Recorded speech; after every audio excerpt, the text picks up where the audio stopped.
Bye. I just got out of the gym. I didn't film in the gym because I don't like filming in the gym, and I kind of feel like it's pointless because I just go to clear my head from all the social media shit. What the fuck is in my car? I don't give a fuck. Anyway, look at the sky. It's so pretty.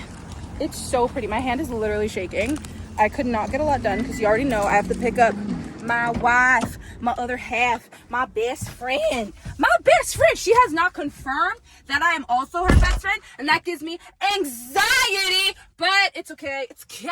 It's okay. Look at all the shit I have in my back trunk. Oh my God. I have a type A personality, I promise. I promise. I promise I'm not a type B girly. I promise I like to shower, please. Bubble, gala, bubble, bubble, gala, bubble. All right then. This is what we drive to. Winter, spring, summer don't matter, babes. It don't matter. Hi guys, it's a new day. I just brushed my teeth. I'm at my evil twin's house. I'm gonna go get coffee. So while she gets ready for work, she has her iced coffee and I'm already sipping my coffee, and then I think I'm just gonna do some stretching today and a little bit of an ab workout at home because I have work and I'm going straight to work from here. And then I'm probably gonna hit the gym after. But you know, the cycle just started, so low impact workouts. Yesterday I did like 16 minutes of cardio listening to like things like on the elliptical, but that is not the flex today. The flex today is more calm man, calm down. So we got coffee for me and Miss Sandra. We got our bagels over there, my little babies. We filled up gas. Oh, that tank is full. We outside, we going to work. We outside, we going to work. Okay. But at least I have a sunroof. I can't hang out of it because I'm driving, but we have a sunroof. The sun is out. Life is good. Literally every day I practice something to be grateful for, even if it's a shitty day, and I just find that it helps my mental health so much. So today I'm grateful because the sun is out, I'm healthy, and I've got so much music on the way. And my mental health feels so much better, guys, after deciding that we're cutting men out. No more fine shits, no more situationships, no more, like, I'm a person that dates intentionally, and right now I don't want a man, but it doesn't mean that I want a bunch of fine shit, so. Don't use soap down there, cause it'll burn when you pee. Ow. Fucking stupid Dawn-scented non-stupid soap irritated me, and now I have to pee, and it's very uncomfortable. Fuck, shit, fuck balls. Damn it.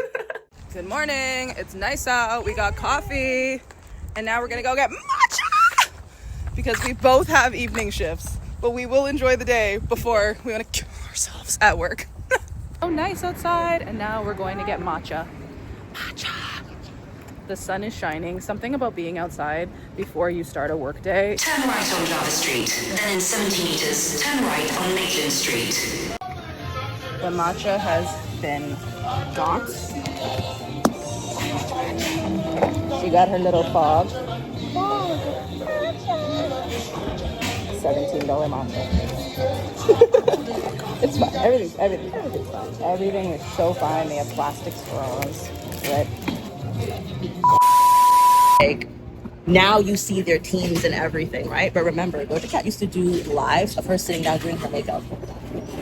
Yeah, I feel like everybody kind of like, It's just like, and it's like, but that's also why a lot of the platforms are as big as they are, because they're very relatable.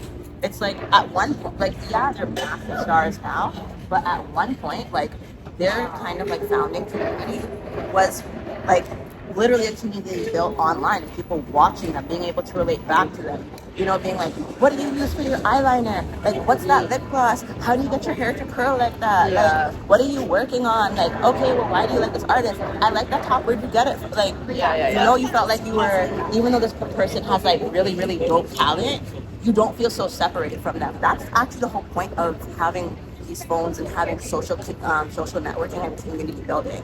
Because remember, artists like Beyonce, and when we had Destiny's Child and like all that shit, we had a very big gap between us. We knew nothing about Kelly and about Michelle and about Beyonce. We had no outside of their music. That was it. It was just their music. But remember, those big artists from the 90s and the 2000s were also getting pushed by big record companies, pushing their music on radio, on TV, for music videos.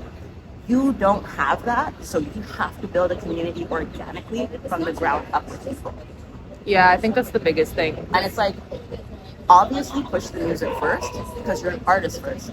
People still want to know who's behind the artist. Yeah. Who is behind the artist? Like, yo, your music is dope, your music is sick. What does your day-to-day look like, you know? Because I feel like the problem as well, we as artists, when we are that fucking stupid, mysterious persona, ooh, I'm fit into my craft, like, people also fall in love with the process of how they do things. Yeah. And even with me posting my series of like going through what I learned when I paint, as much as like the final is really dope, people are interested in the fuck ups that you make along the way. How did you get to this end result? It's the process that people fall in love with, and that helps them build relationship to the artist that creates that final process. That is one of the benefits of social media, where we've kind of been able to kind of get rid of that wall that kept us apart from the audience, right? As on the artist part, however, we need to be able to properly filter who we allow close to us, right? Because people are going to want to know all your business. You got to still be able to be like, you don't need to know that. No. You don't need to know my bra size. We don't need to know my bra size, but yeah. Yeah, because I'm like, the struggle between, do I want to be mysterious? Do I want to just post my music? Do I want to post these non-aesthetic vlogs? This is very non-aesthetic. This is not aesthetic at all. And that's okay, because at the end of the day, it's not like your entire platform is not aesthetic. Yeah, it's just the day-to-day. But it's also like nobody lives a completely aesthetic lifestyle. When you see that, that is posed. All of that super aesthetic is posed. Yeah. Nobody lives like that 24/7. When you start to put your music out there and you do shows and shit, people are going to want to not just come for your music, but they're going to want to come for the girl that made the music, the artist behind all the music. Yeah. You have to build relationships. Like, that's the thing, it's community building, right?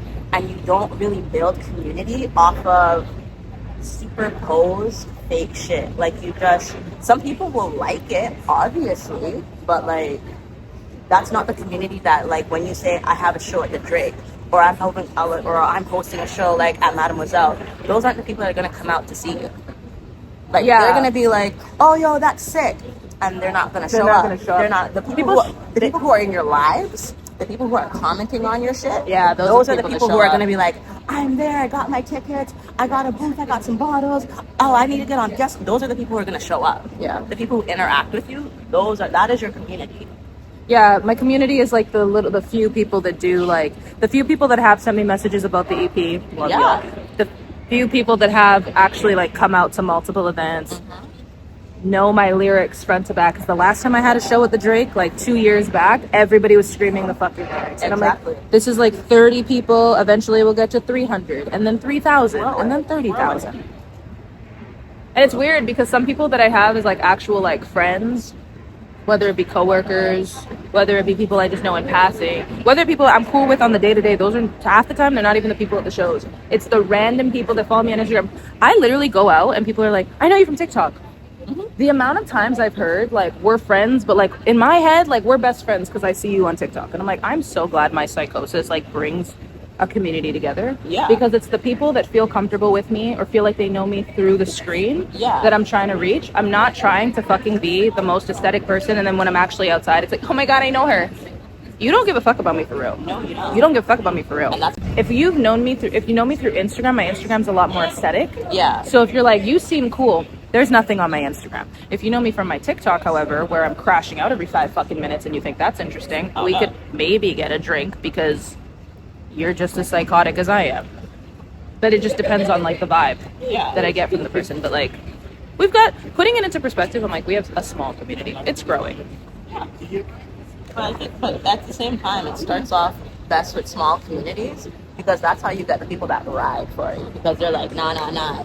You hear the people who are like, this is where you met Dolce, this is where I met Dolce, like that type shit. Yeah. That type shit, you know. I'm trying to be like, this is where I met Nia and this is where you met her. Exactly. We're not the same. We're not the same. And that's how you build a community, because the communities always start off small. And that's the thing, communities, they take time to grow, no matter what. They'll always take time to grow, but again, those are the communities that will follow you from place to place, from show to show, from project to project. Those are it's like I was rocking with it from day one. Yeah, exactly. You were. They knew this, this album, I knew this EP. You know, like that kind of shit. Yeah, I feel that. Because people that have like followed me before, they're like, oh, nobody's a re-release. I'm like, oh, you were paying attention. See? Or it's like, oh, this was off the demo. The demo was out and taken down within the same year. Like, it was dropped in 2020, taken down 4 months later. So if you know that EP, that's crazy. Exactly. That's the community you want to build, though. Those are my people them. Those are the people then, and again, those are going to be the people then that connect with you beyond just your finished projects. Not all the process is music. Sometimes the process is just getting your mental right and going to the gym, stretching in the morning, getting a good breakfast in, showing what it's like, you know, recording and shit. Even if you like set up your camera and like you just like it's just conversations like this. Yeah, or even if you just record like you just small snippets of like what you were doing at my house, just like going through beats and just singing and vibing to music. That's the process. I'm so sorry the process doesn't look like I'm going to a $3,000 studio with like a little fucking Yorkie in my hand. Like, sometimes it just looks like I'm sitting on the kitchen floor. With, I'm like, just sitting on the kitchen floor of my Popeyes listening to the same beat over and over trying to make a song. Sometimes that's what it looks like. Yeah. Like, that's real shit. Yeah. Anxiety was Dolce recording in her bedroom. Deadass.